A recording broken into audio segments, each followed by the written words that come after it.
This channel does not promote any violent, harmful, or illegal activities. All content provided by this channel is meant for an educational purpose only. আবারও খবরের শিরোনামে আরজি কর বিতর্ক যেন পিছু ছাড়ছে না এই হাসপাতালের অব্যবস্থায় বেঘোরে প্রাণ গেল রোগীর অভিযোগ এমনটাই।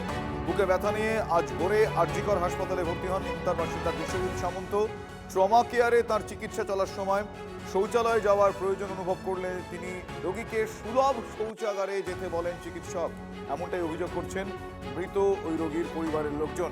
ট্রমা কেয়ার থেকে সুলভ শৌচালয়ে নিয়ে যাওয়ার সময় অচৈতন্য হয়ে পড়েন প্রৌঢ়। ইমার্জেন্সিতে নিয়ে গেলে তারপর তাকে মৃত বলে ঘোষণা করেন চিকিৎসকরা। ফলে হাসপাতালে অব্যবস্থা, গাফিলতির অভিযোগ তুলছেন তার পরিবারের লোকজন। আবারও আরজি কর হসপিটালের কঙ্কাল চেহারা সামনে আসলো। গত সপ্তাহে লিফটে মৃত্যু এবং গতকাল রাত্রির বেলায় বিশ্বজিৎ সামন্ত নামে এক ব্যক্তির মৃত্যু হলো এই ট্রমা কেয়ারে। এবং যেমনটা জানা যাচ্ছে, বিশ্বজিৎ সামন্তকে নিয়ে আসা হয়েছিল বুকে ব্যথা নিয়ে এবং ট্রিটমেন্ট চলাকালীন তার পটি পায়। পরিবারের লোকজনকে ডাক্তাররা বলে যে শৌচালয়ে নিয়ে গিয়ে পটি করিয়ে নিয়ে আসুন। তারপরে এখান থেকে প্রায় 100 মিটার দূরে হেঁটে যান এবং দুতলা যে শৌচালয়ের উপর, সেই দুতলার উপরে উঠতে গিয়েই সে অচৈতন্য হয়ে পড়ে এবং কার্ডিয়াক অ্যারেস্ট হয়ে তার মৃত্যু হয়। পরিবারের লোকজনের নির্দিষ্ট অভিযোগ হসপিটালের গাফিলতির জন্যই এবং হসপিটালের অব্যবস্থার জন্যই তার মৃত্যু হয়েছে। ক্যামেরায় দেবব্রতর সঙ্গে সৌভিক সরকার, TV9 বাংলা। বাবার মেনলি ব্রিদিং প্রবলেম আর ব্লাড বেরাচ্ছিল নোজ থেকে, তো এমার্জেন্সিতে ভর্তি করা হয়েছিল। রাত্রিবেলা এসেছিলাম আমরা 2:30টার দিকে। দেন বেসিক ট্রিটমেন্টে যেটা হয়, যা যা প্রবলেম ছিল সেই হিসেবে তো ডাক্তাররা ট্রিটমেন্ট করেছে। তো করার পরে বাবা যখন কিছুটা বেটার ফিল করছিল, তো তখন বলেছিল যে ওয়াশরুমে যাবে। তো তখন যে ছিল আমাদের কনসার্ন তাকে বললাম, তো বলার পরে সে বললো যে ঠিক আছে নিয়ে যাও, পরে একবার আউটডোরে দেখে নেওয়া পরে। আপনারা লিফটের কথা জানতেন না? একটা লিফট তো সচল বলেনি, আপনারা খোঁজেন না? স্ট্রেচারের কথা কি বলা হয়েছিল যে পেশেন্ট কি নিয়ে যান স্ট্রেচার বা হুইলচেয়ারে? না, এরকম তো কোনো কিছু বলিনি, জাস্ট বলেছিলাম। তো তার রেসপন্সে ছিল ঠিক আছে বাইরে নিয়ে যাও, পরে আউটডোরে একবার। লিফট থাকলে কি তাহলে সুবিধা হতো, মানে যদি এরকম ধরনের ঘটনা ঘটতো না? ভেতরে যদি থাকতো তো বাইরে যাওয়ার তো কোনো প্রশ্নই হতো না। তো আপনারা জিজ্ঞাসা করেননি যে লিফট আছে কি নেই?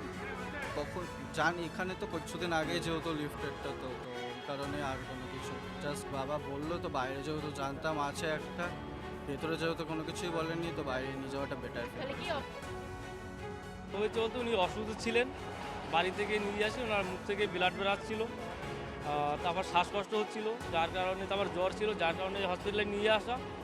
তারপরে নাকে ব্লাডটা কমে এসছে, তারপরে কমার পরে পেশেন্ট বললো যে আমি একটু বাইরে যাবো। তখন ডাক্তারবাবুকে বললাম যে পেশেন্টের পটি চেপে উনি বাইরে যাবে। ডাক্তারবাবু বললো বাইরে নিয়ে যান, বাইরে গিয়ে পটি নিয়ে আসে। তো উপরে নিচ থেকে দোতলায় গেছে, কষ্ট হয়েছে ওনার, যেহেতু কষ্ট হওয়ার পরে ওইখানে স্ট্রোক করেছে। না সেটা পাইনি, ট্রেনে করে নিয়ে যাওয়া বা কিছু তো একটা ব্যবস্থা দিত, তাহলে হয়তো আজকে আমি মনে করি এই ঘটনাটা ঘটতো না, আজকে এই অ্যাক্সিডেন্টটা হতো না আশা করি। এখান থেকে যখন ইমার্জেন্সি নিয়ে যাই তখন ডাক্তার দেখলেন, দেখার পরে ওনারা ওই দেখলো, দেখার পরে কোনো করে এদিক করে ই করলো, তো দেখলো যে নেই, ডাক্তার বললো যে নেই। আলাদা যে ছবি দেখছেন বিশ্বজিৎ সামন্ত এবং অরূপ বন্দ্যোপাধ্যায়। গত 20শে মার্চ অরূপবাবুর মৃত্যু হয়েছে এই হাসপাতালের ট্রমা কেয়ারেরই লিফটে, আর আজ বিশ্বজিৎ সামন্ত। প্রথম কথা হচ্ছে যে আমি সকাল থেকে সংবাদ মাধ্যমের কাছে এই ঘটনাটা জেনেছি। তারপরে আমি হসপিটালের সুপারিনটেন্ডেন্টকে ফোন করে ওনার কাছ থেকে যে রিপোর্টটা পাচ্ছি, সেটা বলা হচ্ছে যে উনি ট্রমা কেয়ারে যেতে গিয়ে মারা গেছেন, কিন্তু হসপিটাল কর্তৃপক্ষ বলছে নাকি উনি হসপিটালে অ্যাডমিশন হওয়ার পর হসপিটালের বেডেই মারা গেছেন। এখন এটা আমি সুপারকে বলেছি যে আমাকে একটা রিপোর্ট পাঠান হোয়াটসঅ্যাপে। ওই রিপোর্টটা না এলে আমি বলতে পারছি না কি ঘটনা ঘটেছে। আমি আমার নিজের সড়কও নিজের দিয়েও খোঁজ নিতে পাঠিয়েছি যে পুরো ঘটনাটা জানার জন্য। আরজি করের মতো যতগুলো হসপিটাল পশ্চিমবাংলায় নামকরা হসপিটাল ছিল, সবকটা এখন মৃত্যু ফাঁদ হয়ে গেছে। ওখানে অসুস্থ হয়ে না মরলেও লিফট ছিঁড়ে মরতে পারে লোক, মারার সব ব্যবস্থা হয়েছে। মমতা ব্যানার্জি হেলথ মিনিস্টার কী করেছেন এর জন্য? এত বড় আরজি কর হওয়ার পরে যার কানে জল ঢোকে না, তার মানে তার কোনো যোগ্যতা নেই চালাবার। সেই জন্য একটাই সমাধান, এবার বিসর্জন দিয়ে দিন টিএমসি। আমরা বারবার এই আন্দোলনের সময়ও বলেছি যে সেফটি সিকিউরিটি নিয়ে সুনির্দিষ্ট পরিকল্পনা যেমন দরকার, ঠিক সেই রকমই শুধুমাত্র রোগী পরিষেবা নয়, পরিষেবার জন্য তিনটে জায়গা লাগে, ইনফ্রাস্ট্রাকচার, ম্যান পাওয়ার এবং রিক্রুটমেন্ট। এই তিনটে জায়গাকেই যদি আপনি দেখেন তাহলে দেখবেন যে অবাধ অপ্রতুলতার জায়গা তৈরি হয়েছে। প্রিন্সিপাল সেক্রেটারি, ডিএমই তারা শুধুমাত্র নির্দেশিকা দেন, কিন্তু বাস্তবে যে এক্সিকিউট করার যে প্রশ্ন আছে বা বাস্তবের মাটিতে সেই ঘটনা সেই জায়গাটাকে ইমপ্লিমেন্ট করার যে প্রশ্ন আছে, সেই জায়গায় চূড়ান্ত গাফিলতির জায়গা দেখা যায়। এই চিত্র সারা পশ্চিমবাংলার সরকারি স্বাস্থ্য ব্যবস্থার চিত্র।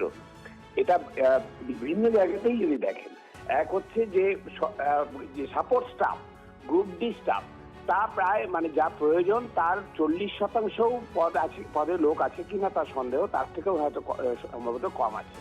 একটা হচ্ছে কত রোগী পিছু কত group D staff, general duty attendant লাগে, তার হিসেব শেষ হয়েছিল 91 সালে। ধরে নিয়ে যাওয়া, বাথরুম অব্দি, শৌচালয় অব্দি এবং তাকে নিয়ে আসা, এইসবের জন্য কোনো লোকই নেই। ফলে হচ্ছে যে পরিষেবা বলতে যা আছে সেটা হচ্ছে রুগীর বাড়ির লোককেই সমস্ত কিছু করতে হয়। বাড়িতে গিয়ে যে সাপোর্ট স্টাফ লাগে তার নিয়োগ যেহেতু নেই, এবং হচ্ছে যে একজনকে দিয়ে 4-5 জনের কাজ করানো, এই নীতির ফলে হচ্ছে যে রোগী পরিষেবা হচ্ছে যে ব্যাহত হচ্ছে। শিরোনামে আরজিকর বারবার, আবারও আরজিকর হাসপাতালে এবার টাকা ছিনতাইয়ের অভিযোগ। ভাবুন, ট্রমা কেয়ারের পাশে টাকা খোয়ালেন বহরমপুরের বাসিন্দা। হাসপাতালের কর্মী পরিচয় দিয়ে টাকা হাতানোর অভিযোগ। আবারও আরজিকর হাসপাতাল, একটার পর এক ঘটনা এই হাসপাতালের গায়ে একটা বড় সড় প্রশ্নচিহ্ন তুলে দিচ্ছে। আমি এখান থেকে ওই যাচ্ছিলাম, দিয়ে ওই সামনেকার ওই গলিতে একজন বললেন, বয়সী মানুষ বললেন যে আমি এখানকার অফিস স্টাফ, তাই বললেন। বলার পরে আমার সাথে একটু কাকতমিনতি করলেন অভিনয় করে। সেই টাইমে পকেট থেকে আমার ক্যারিটা বার করে নিয়েছে, 1500 ছিল। আমি তো রুগী দেখে যাচ্ছিলাম,